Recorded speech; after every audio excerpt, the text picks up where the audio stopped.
Hi everyone and welcome to Edu Captain. तो कैसे हो भाई आप सब। भाई आप लोगों को सीबीएसई के एग्जाम के अंदर कुछ डिलीटेड टॉपिक्स को पढ़ना पड़ेगा क्योंकि बोर्ड के एग्जाम में उसे पूछा जा रहा है। आप लोग मुझे बेवकूफ़ बोलोगे कि सर डिलीटेड टॉपिक को नाम में लिखा है डिलीट, कि इसे मत करना, और आप भी वही बात कह रहे हो। भाई किनको नहीं पढ़ना है ये भी बताऊंगा और किनको पढ़ना है ये भी बताऊंगा, और बोर्ड में कैसे 80 में से 80 मार्क्स लाने हैं या जिसको सिर्फ पास होना है वो भी मैं बताने वाला हूँ। क्योंकि एक टाइम टेबल से मैं बच्चों को पढ़ा रहा हूँ, वो टाइम टेबल आप लोगों को मैं एक बार शेयर कर देता हूं और चीज़ें दिखा देता हूं ताकि आपको भी समझ में आए कि कैसे सिस्टम से पढ़ाई कर कर मार्क्स लाए जा सकते हैं। और जिन बच्चों को डर है ना कि पास होना है पास होना है पास होना है, तो टेंशन मत लो, उसके ऊपर भी मैं एक वीडियो बना दूंगा कि क्या क्या पढ़कर आप पास हो सकते हो। सिर्फ लिमिटेड चीज़ें पढ़कर भी आप पास हो सकते हो, मात्र 5 या 6 टॉपिक पढ़कर। मैथ्स में ये चीज़ बड़ी ना इम्प्रैक्टिकल सी लगती है कि भाई प्रैक्टिकली सर ये पॉसिबल ही नहीं है 5-6 टॉपिक पढ़ के, पर होता है अगर आप मेहनत करके उसे करो तो। ध्यान से सुनना भाई, देखो चैप्टर वाइज अगर आप देखोगे तो सारी चीज़ें यहाँ पर डल चुकी हैं और आप इनको पढ़ सकते हो। और बहुत बड़ी बड़ी वीडियोस नहीं है, थोड़ा सा टाइम लगाकर अगर आप देखोगे तो चीज़ें अच्छे से तैयार हो सकती हैं। उसके अलावा मैं अपने टेलीग्राम के ग्रुप पर जहाँ पर मैं खुद बच्चों से पर्सनली इंटरेक्ट होता हूँ, बात करता हूँ, एक एक चीज़ शेयर करता हूँ ताकि आप लोगों को समझ में आ सके कि चीज़ें कैसे पढ़नी है और आगे कैसे मार्क्स लेकर आ सकते हैं। वहीं देखो उसी सिलसिले में आज मैंने मैट्रिक्स एंड डिटर्मिनेंट की एक वीडियो डाली है जिसमें लगभग मैंने सारी चीज़ें कवर अप करी है जो कि एग्जाम में पूछी जाती हैं। पुराने पैटर्न्स पे चीज़ें किस तरीके से पूछी जाती थी और उसको कैसे एडवांस कर कर नए तरीके से पूछी जा रही है वो भी मैंने कवर अप करा है। अब चलते हैं अपनी इस वीडियो पे डिलीटेड टॉपिक की तरफ। आई होप ये सारी चीज़ें क्लियर हो गई होगी और डिस्क्रिप्शन में आपको लिंक भी मिल जाएगा। चलिए भाई, सबसे पहले मैं आपको रिलेशन एंड फंक्शन में बता रहा हूँ। सिलेबस की वीडियो, सिलेबस का बिल्कुल आप प्रिंट आउट देख सकते हो, लिखा हुआ है सामने, लेकिन उसमें भी मैं आपको बहुत डिटेल में समझाऊंगा तो सुनते जाना। देखो भाई, रिलेशन एंड फंक्शन की अगर बात करें तो उसमें आपको सिर्फ रिलेशन पढ़ना है। ध्यान से सुन लेना, ध्यान से भाई। रिलेशन एंड फंक्शन, एक सेकेंड, हाँ, इसमें सबसे पहले आपको रिलेशन यानी रिफ्लेक्सिव, सिमेट्रिक, ट्रांजिटिव और इक्विवेलेंस रिलेशन, बस ये पढ़ना है। और 1 1 एंड ऑन टू, उसके अलावा बस और कुछ नहीं देखना। अब इसमें कई सारी चीज़ें, बाइनरी ऑपरेशन ये सब वगैरह मत देखो, बस इतना करना है। ये टोटल सिलेबस का पार्ट है। अब आते हैं इनवर्स ट्रिग्नोमेट्री में। ये है इंपॉर्टेंट बात क्योंकि इसमें ही डिलीटेड में से भी कुछ पूछा जा रहा है, देख सकते हो आप। सबसे पहले आपको डोमेन और रेंज बेसिक लेवल पे पता होनी चाहिए जिसमें प्रिंसिपल वैल्यू की बात होती है। देखो लिखा भी हुआ है प्रिंसिपल वैल्यू ब्रांच। अब अगर आप देखोगे तो ग्राफ्स आपको थोड़े बहुत रीड आउट करने पड़ेंगे। अब इसके आगे सिलेबस में कुछ नहीं लिखा ना, लेकिन अगर आप थोड़ा सा सुनो और थोड़ा सा ध्यान दो तो आपको ये वाले फॉर्मूले भी पढ़ने पड़ेंगे थोड़े बहुत, जिसमें आपका ना इस तरीके के क्वेश्चंस आ जाते हैं। tan इनवर्स, ठीक है, 1 + x 1 - x, ठीक है।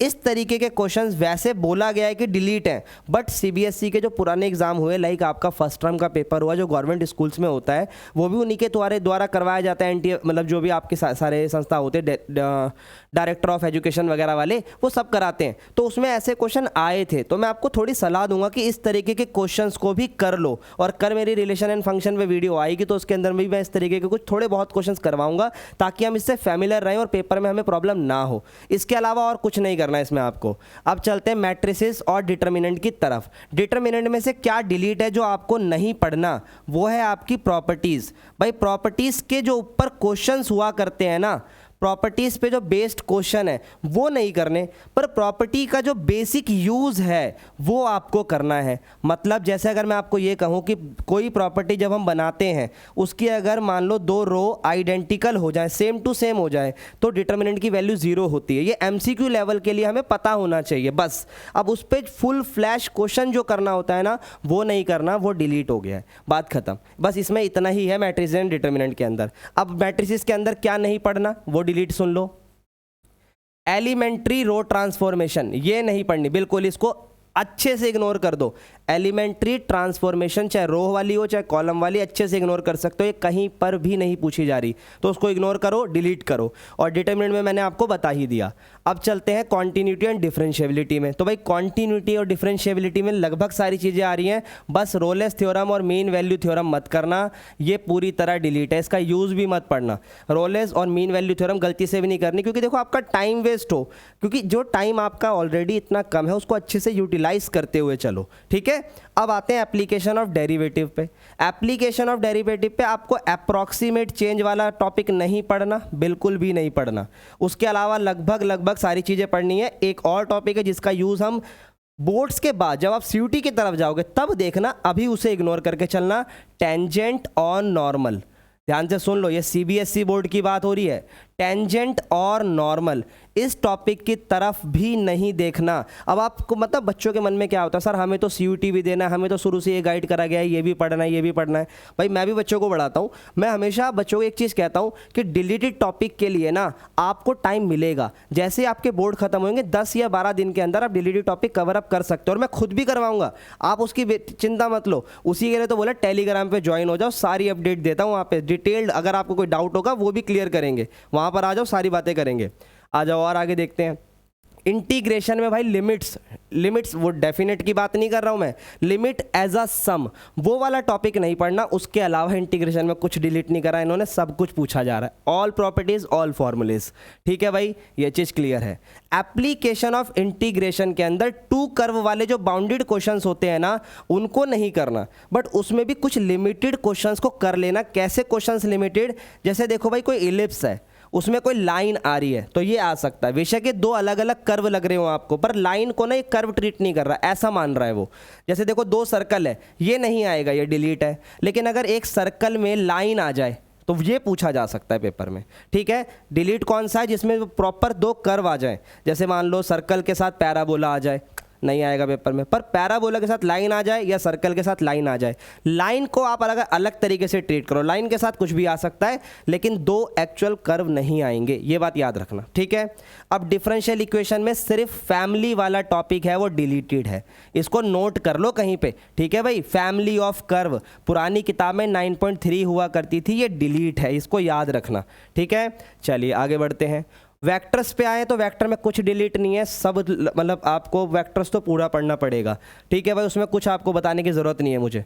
3D की बात करते हैं। 3D में जहाँ पर भी प्लेन का जिक्र आ जाए, प्लेन से रिलेटेड कोई भी चीज़ नहीं पढ़नी है, प्रॉपर डिलीटेड है। अब मैं आपको बताता हूँ, बच्चों के दिमाग में ना बड़ा मिसकंसेप्शन आ रहा है, क्या सर इमेज भी डिलीट है? भाई इमेज जो है ना वो डिलीट नहीं है, वो प्लेन के लिए डिलीट है। इमेज प्लेन पे भी बनती है और लाइन पे भी बनती है, तो इमेज ऑन अ प्लेन ये डिलीट है, इमेज ऑन अ लाइन ये डिलीट नहीं है। और इसका क्वेश्चन मैंने करवाया हुआ है वेक्टर 3D के लेक्चर में, वहाँ मैंने बच्चों को इस तरीके से लेक्चर कंबाइन करा, 1.5 घंटे में 14 मार्क्स कैसे लेने हैं, तो वो भी आप जाके देख सकते हो। ठीक है भाई, चलो आ जाओ। एलपीपी में आप लोगों को सिर्फ ग्राफ्स सॉल्व करने आने चाहिए, बेसिक जो वर्ड प्रॉब्लम्स है ना उनको सिलेबस से हटा दी है, बट मैं आपको सजेस्ट करूंगा थोड़ी बहुत बेसिक वर्ड प्रॉब्लम कर लेना, बहुत सारी मत करना। देखा जाए अगर इन शॉर्ट में आपको कहूँ इसके लिए हमें क्या पढ़ना है, सिर्फ आपको 12.1 पढ़नी है, बस बात खत्म।